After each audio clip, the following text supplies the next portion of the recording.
For centuries, no one would have imagined an entire kingdom slumbering beneath miles of ice. Then, in an isolated region swept by polar storms, scientists detected something impossible. A massive structure buried under the ice cap. At first, they thought it was a misreading, but what they were about to discover would change human history.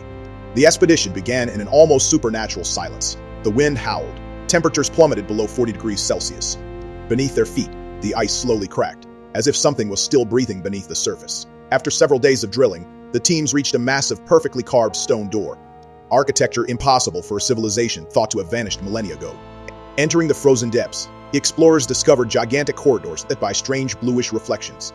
The walls were covered with unknown symbols. Some depicted stars, others showed human silhouettes fleeing a catastrophe from the sky. But what terrified the researchers was the complete absence of decomposition. Everything seemed frozen in time. At the center of the complex, they discovered an immense chamber containing statues of warriors facing an empty throne. No bodies, no king, only an oppressive silence. Then, one of the scientists noticed something strange on the frozen floor. Tracks. Recent. A few hours later, a team member disappeared without a trace. Communications began to get scrambled. Cameras recorded movements in the darkness. Yet when the explorers turned around, there was no one. Panic slowly set into the scientific station. By examining the archives carved into the stone, the researchers finally understood the truth. This kingdom was not destroyed by the cold. It was voluntarily locked beneath the ice.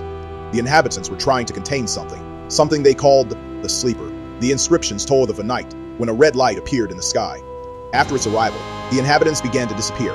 Some heard voices underground, others became violent, before disappearing into the icy tunnels in turn. Finally, the survivors sacrificed their entire kingdom to seal the evil beneath the eternal ice. But by the time the scientists understood what they had unleashed, it was already too late. Thermal sensors detected an abnormal heat coming from the depths. The ice slowly began to melt around the empty throne. Then, the last images of the expedition appeared.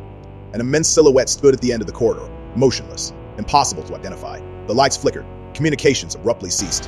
When rescuers arrived several weeks later, the base was completely abandoned. No bodies, no survivors. Only a single door left open in the black ice, and tracks leading into the darkness.